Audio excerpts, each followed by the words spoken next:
जैसे जैसे मनुष्य के अंदर परिपक्वता आती है तो उसको कभी कभी यह एहसास जरूर होता है कि वह किसी जाल में फंस चुका है। और यह जाल संसार का ऐसा है कि इसमें वह जितना हाथ पांव मारता है उतना ही फंसते चला जाता है। बुद्ध पुरुष जब जब भी संसार में आते हैं तो अपने उपदेशों में सभी ने एक मत से कहा कि यह संसार एक बहुत ही बारीक जाल है, इतना बारीक कि एक छोटा सा छोटा प्राणी और एक विशालकाय प्राणी सब इसमें फंस जाते हैं। यहां से कोई निकल नहीं पाता और अज्ञानतावश जिसने जितना प्रयास किया अपने से वह उतना ही गहरे में फंसता चला जाता है, डूबता चला जाता है। यही इस लुभावने लगने वाले संसार की खासियत है। हर व्यक्ति आनंद और खुशी की खोज कर रहा है और आनंद और खुशी की तलाश में बाहर खोजता है। सबकी दौड़ बाहर संसार की तरफ है। आपने गौर किया होगा, हर कोई दूसरे को खोज रहा है अपने सुख के लिए। एक छोटे से बच्चे को देखें, खुशी मिलती है उसे जब वह अपने पालने में सुनता है कि माँ घुंघरू बजा रही है। वह मंद मंद मुस्कुराता है, फिर कोई और खिलौना मिलता है उससे खेलता है, खुशी मिलती है। मन को लगा रहा है कहीं, नहीं तो रोता कि कुछ अटेंशन दो। फिर थोड़ा बड़ा होता है, स्कूल जाता है, प्ले स्कूल में जाता है, खेलने से खुशी मिलती है, अटेंशन डाइवर्ट होता है, खेल खेल में पढ़ता भी है, कुछ सीखता भी है। धीरे धीरे शरीर बड़ा होता है, मन एक चीज से दूसरी चीज में लगता है। यौवन होता है, फिर खोजता है कोई लड़का कोई लड़की, क्योंकि शरीर की मांग है। एक और खुशी मिलती है, यानी तलाश बाहर ही बाहर है, अंदर नहीं। किसी दूसरे से सुख मिलेगा, किन्हीं खिलौनों से सुख मिलेगा, किसी व्यक्ति से सुख मिलेगा, किन्हीं पदार्थों से सुख मिलेगा। खोज बाहर है। बचपन से लेकर बुढ़ापे तक वह बाहर ही बाहर एक पदार्थ से दूसरे पदार्थ में खुशी खोज रहा है। और खुशी और सुख खोजने का तरीका सबका अलग अलग है। कोई पैसे में खुशी खोज रहा है, कोई बच्चों में, घर परिवार में खुशी खोज रहा है, कोई बिजनेस में खुशी खोज रहा है, ट्रैवलिंग में खुशी खोज रहा है, कोई अपोजिट सेक्स में खुशी खोज रहा है, कोई समाज सेवा, राजनीति, कोई गरीबों और बीमारों की सेवा में खुशी खोज रहा है। यानी हर व्यक्ति की तलाश खुशी, शांति और सुख की है। और सुख की तलाश बाहर व्यक्ति और पदार्थों में है। मगर हम सबका अनुभव यह है कि न तो खुशी मिली और न मन की शांति मिली और न ही सुख मिला। क्षण भर के लिए कोई किरण उतरती भी है सुख की कभी, तो अगले ही पल एक उदासी, चिंता, बेचैनी घर कर जाती है। यह हम सबका अनुभव है। इस अनुभव से कोई बचा नहीं। जिसको जैसा सूझा उसने वैसा किया है और वो वैसा कर रहा है। लेकिन खोज बाहर करता है, दौड़ता चला जाता है, एक पदार्थ से दूसरे पदार्थ, एक व्यक्ति से दूसरे व्यक्ति। कोई नशे में सुख और खुशी खोजता है, मगर थोड़ी बेहोशी मिलती है, मन बेहोश हो जाता है। फिर ज्यादा नशा चाहिए, मन की डिमांड बढ़ जाती है, कुछ और बड़ा नशा चाहिए, कुछ और बड़ी बेहोशी चाहिए। कोई पैसा खोजता है, मिलता है जब तब वो कम दिखाई देता है, और चाहिए तब थोड़ी खुशी मिलेगी। और यह मृग तृष्णा में फंसा व्यक्ति कभी खुश नहीं हो पाता। किसी भी व्यक्ति के जीवन को देखें, कोई न कोई किसी न किसी वजह से परेशान ही दिखता है। और तलाश सब सुख और शांति की ही कर रहे हैं। और जितना बाहर खोजते हैं, जितना दूसरों से पाने की इच्छा और आशा करते हैं, दुख उसी उसी अनुपात में बढ़ता चला जाता है। कभी कोई व्यक्ति सुखी और शांत नहीं मिलता, जबकि निरंतर तलाश सबकी यही है। फिर भूल कहाँ है? सुख, शांति और खुशी मिलती क्यों नहीं? हकीकत यह है कि जहाँ जो चीज़ खोजी जा रही है वह वहाँ है ही नहीं, वह वहाँ खोई ही नहीं है, तो मिलेगी कैसे? खोजना तो वहाँ पड़ेगा जहाँ वह वस्तु खोई हुई है, तब उसके मिलने की संभावना भी है। मनुष्य का संसार में पैदा होना ही एक ट्रैपिंग है, एक जाल है।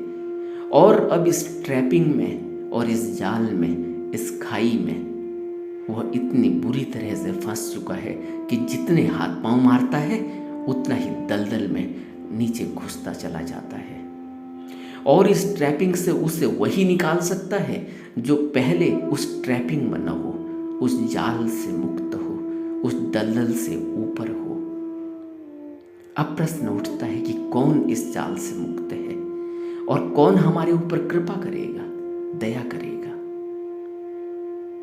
आपने अगर कभी कोई झुग्गी झोपड़ी या कंगालों की बस्ती का कोई भ्रमण किया हो तो आपने जरूर देखा होगा उनकी हालत क्या होती है।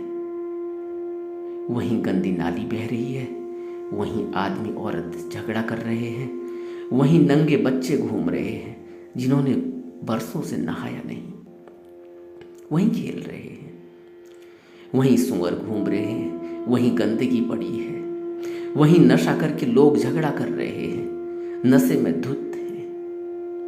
यानी इतनी दयनीय हालत मनुष्य की देखकर आपको जरूर विचार उठेगा कि इनकी हालत में सुधार करने के लिए, इनको यहाँ से निकालने के लिए कुछ करना चाहिए।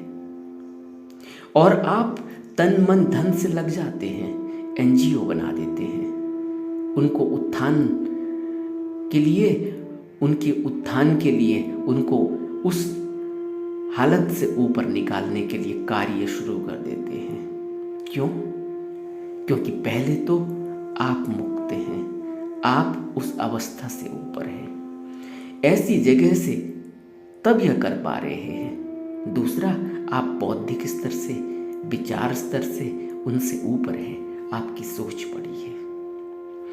इसी तरह जब इस धरती पर मनुष्य ट्रैप हो जाता है, फंस जाता है और अपने से हाथ पांव मारता है और अधिक खाई में गिरता जाता है और अधिक दुर्गति हो जाती है, तब वह परम चेतन सत्ता बुद्ध के रूप में प्रकट होती है और हम संसारी मनुष्यों को ऐसे ही करुणा से देखती है, दया से देखती है, जैसे एक अच्छा पढ़ा लिखा व्यक्ति कंगालों को देखता है और उनको उस कंगाली से बाहर निकालना चाहता है।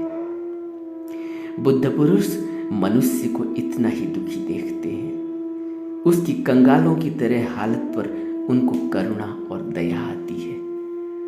उन कंगालों को देखो जरा, वो आपस में कंपटीशन करते हैं, उसमें भी एक थोड़ा सेठ है, दूसरा थोड़ा कमजोर है, एक सब सामानों का भोग कर रहा है, दूसरा नहीं कर पा रहा है, वह अंदर ही अंदर घुटता चला जाता है, दूसरे को देखकर जलता है, ईर्ष्या करता है। लेकिन कंगाल दोनों हैं, लेकिन हमारे लिए वह सभी कंगाल हैं, एक ही श्रेणी में आते हैं। इसी तरह बुद्ध पुरुषों की नजरों में संसार में फंसा मनुष्य है जो यहाँ भयानक दुख की आग में जल रहा है और वह अपनी करुणा से उनको ऊपर निकालना चाहते हैं। तभी बुद्ध पुरुष समझाते हैं कि बाहर की दौड़ कि दूसरे मनुष्य से सुख मिलेगा, दूसरे पदार्थों से सुख मिलेगा, यह दौड़ ही गलत है, वहां सुख है नहीं। एक कंगाल दूसरे कंगाल से सुख की मांग कर रहा है, कोई कैसे दे सकता है? बुद्ध कहते हैं संसार में दुख है और दुख का कारण है, दुख से मुक्ति भी संभव है और दुख मुक्ति का उपाय भी है, आर्य अष्टांगिक मार्ग। बुद्ध कहते हैं सुख, शांति और खुशी बाहर नहीं मिल सकती, क्योंकि बाहर संसार में ही नहीं, संसार खुद ही नश्वर है, अनित्य है, वहाँ सुख है ही नहीं, क्योंकि जहाँ सुख होगा वह अनित्य कैसे हो सकता है, वह तो सदा रहना चाहिए। तो जो भी सुख का साधन हम पकड़ते हैं संसार में, वह भी अनित्य है। उसको उसकी आशा करना व्यर्थ है। उसका आज नहीं तो कल विनाश हो ही जाना है, यह निश्चित है। वह सुख चला जाएगा, क्षण भर के लिए होगा जरूर, मगर क्षण भर बाद उतना ही दुख और बड़ी मात्रा में बढ़ता चला जाएगा। इसीलिए कोई भी ऐसी खोज जो बाहर संसार में की जा रही है, वह सुख, खुशी, शांति और आनंद नहीं दे सकती। और जितना हम संसार की तरफ दौड़ते जाएंगे, तलाशते जाएंगे, उतना ही हमारा दुख, अशांति, पीड़ा बढ़ती चली जाएगी। सिर्फ एक उपाय है कि बाहर की दौड़ पर विराम लगाया जाए। अपना ध्यान, अपनी तलाश बाहर से हटाकर अंदर अपनी ही तरफ की जाए, अपने अंदर ढूंढा जाए, जहां से यह मन संसार की यात्रा कर रहा है। जिस तरह यह संसार की यात्रा करता है बाहर की तरफ, उसी तरह एक अंदर की यात्रा भी है, जहां प्रकाश है, जहां स्वयं से मिलन होता है, जहां समाधि घटती है, जहां निर्वाण होता है। जो शुद्ध चैतन्य है, महाचेतन है, और जिसके लिए बुद्ध पुरुष एक युक्ति बताते हैं, उपदेश देते हैं, मेथड देते हैं और सहारा भी बनते हैं। असली सुख, शांति, खुशी के लिए हमें उसकी ही खोज करनी चाहिए।